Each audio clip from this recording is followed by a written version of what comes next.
Olá, tudo bem? Estamos aqui novamente para mais uma live, nós já estamos na 12ª semana, né? Semana 12.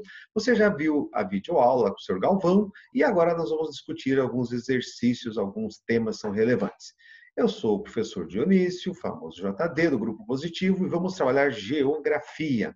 Então, para essa semana, o que nós temos? Para essa semana nós vamos ter os impactos socioambientais na Ásia, Europa e Oceania. Você pode acompanhar pelo seu material, na página 45 a 41 a 45 ali, né? Você pode estar acompanhando, que evidentemente lhe vai ajudar, ok? Então vamos lá. Bom, você tem na página 42 do livro didático essa imagem do Lago Mar Aral. Olha só que interessante. Aqui, o que nós temos de mais escuro, tá? Era o lago em 1973. Toda essa parte mais escura era água, e aqui em 2016, olha só, nós temos aqui um pouquinho, lá um pouquinho de água e o resto do lago sumiu. Então a pergunta que não quer calar, né, onde é que foi parar essa água? Tá, você tem também o texto zoom aqui da página 42, né? O satélite capta a redução dramática do mar Aral. Então, olha só os barquinhos ali, né, na deriva, aqui, todo esse matinho, isso aqui era água. A água está lá embaixo, né? Então tudo isso aqui era água. Para onde é que foi esta água toda? Bom, o rio Amur Daria e o Sir Daria, que jogam água nesse lago, eles continuam jogando a água. Então, esse é um lago, a gente chama de lago-mar, porque ele tem água salgada, claro, mas é um lago fechado, ele não tem contato com outros mares, outros rios, desculpa, outros mares ou oceanos. Então, essa água ela entra por esses dois rios, o Amur Daria e o Sir Daria, e fica ali, represada. Claro que existe processo de evaporação e tal, mas será que evaporou tanto? Onde é que foi parar essa água? Bom, então, sobre isso a gente tem os exercícios. Aqui o exercício 1, 2, 3, que a gente vai ver agora, né? Então, com base no texto que a gente acabou de ver, responda as questões a seguir. Claro que você, com certeza, leu esse texto anteriormente, ou se não, vai ler depois, né? Qual é o fator apontado como um dos principais responsáveis por este problema ambiental? Então, ou seja, onde é que está essa água? Certamente o professor Galvão comentou isso durante a aula normal dele, né?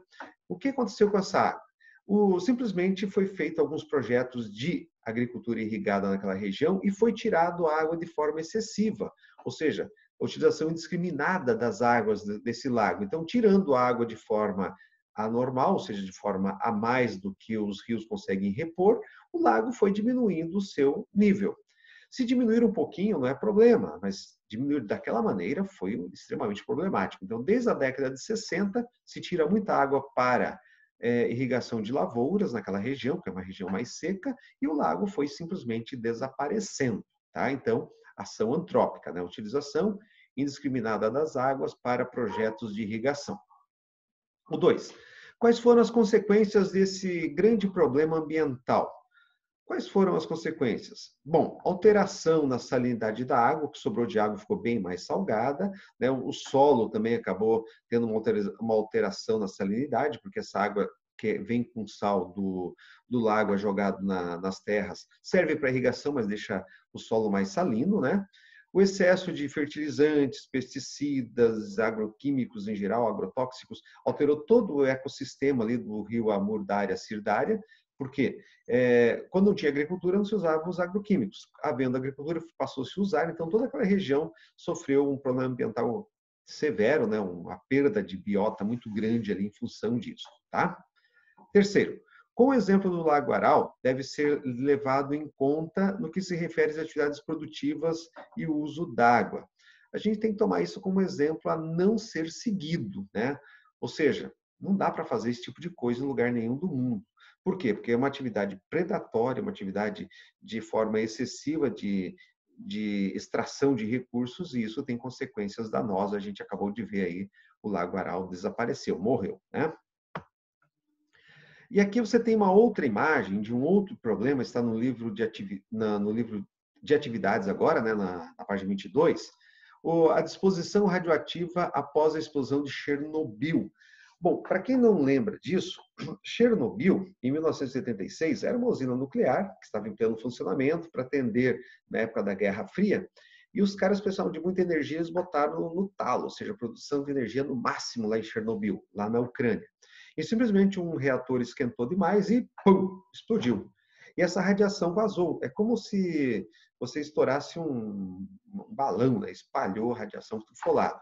Então, você pode ver que, de acordo com as massas de ar, né, essa radiação ela saiu aqui da Ucrânia e foi mais para a Europa Ocidental, chegando até na França, até na Inglaterra, ou seja, toda essa região, conforme o nível aqui, a cor, nós vemos um nível maior ou menor de radiação. Detalhe, a radiação fica ativa por 100 anos aproximadamente.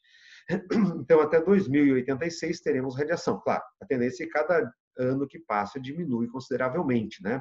Então, nessa região próxima a Chernobyl, hoje já existem atividades humanas, tal, mas assim, o nível de radiação ainda é muito alto. Muito bem.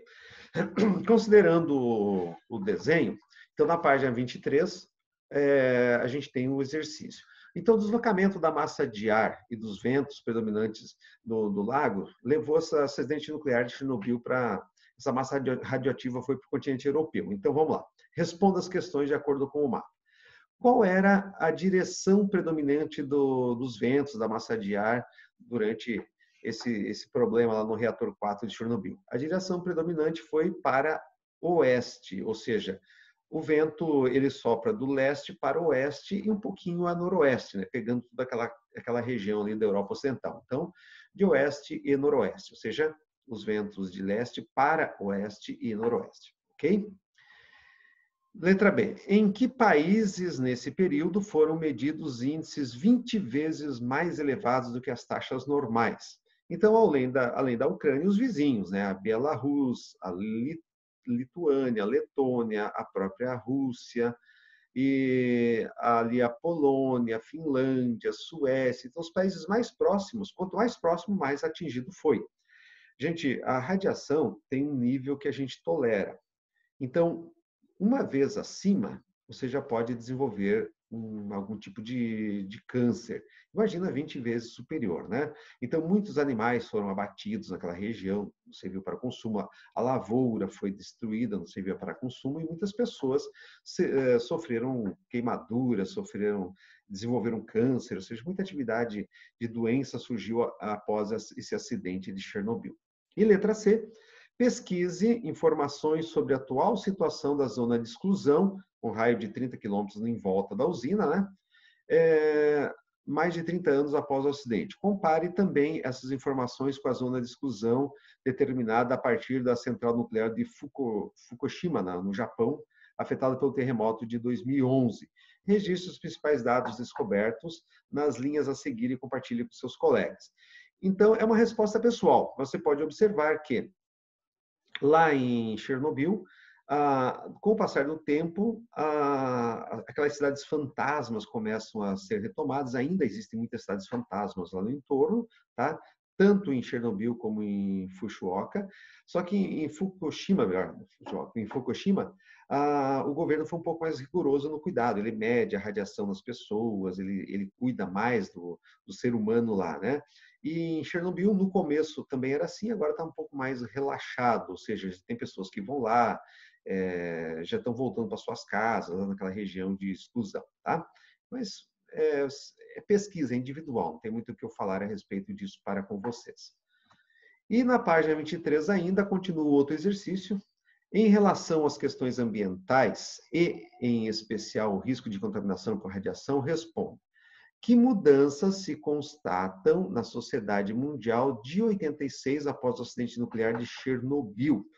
Então, até 86 era uma realidade, tá? Nós tínhamos que investir em energia nuclear, porque era uma fonte boa de energia, ou seja, com pouco material, com pouco urânio, você consegue desenvolver muita energia. Até o Brasil começou a investir em energia nuclear, porque era algo assim irreversível. Porque além de produzir energia, você podia enriquecer urânio, fabricar armas nucleares, armas químicas, ou seja, tinha um viés nesse sentido. Depois, imaginava-se que era totalmente seguro a usina nuclear, né, um reator. Após esse acidente, houve uma retração, ou seja, houve uma maior atenção com esses problemas ambientais, com essa fonte de energia, ou seja, foi repensada essa ideia. Criou-se uma estrutura mais segura, né, que aguentasse mais impacto, ou seja, repensou-se a questão da energia nuclear. Isso foi positivo. E letra B, qual sua opinião em relação aos riscos e as vantagens do uso de energia nuclear? Também uma resposta pessoal. Vantagens. Ela é uma energia que gera resíduos, mas em quantidade menor. Ela é muito ativa, ou seja, ela gera muita energia. E a desvantagem é que todo resíduo ele contamina, ele é radioativo. E um acidente pode ser extremamente danoso, né? Mas pessoal, você responde da sua maneira. Ainda na página 24 tem mais um exercício, né? O texto a seguir é um documento do Tratado Antártico de 59, que foi assinado por diversos países. Então, nós vamos ter algumas questões ali, né? Então, esse tratado fala sobre o uso, né, do continente da Antártica. Então, vamos lá, letra A. Tais decisões valem também para outros extremos do mundo, como o Ártico?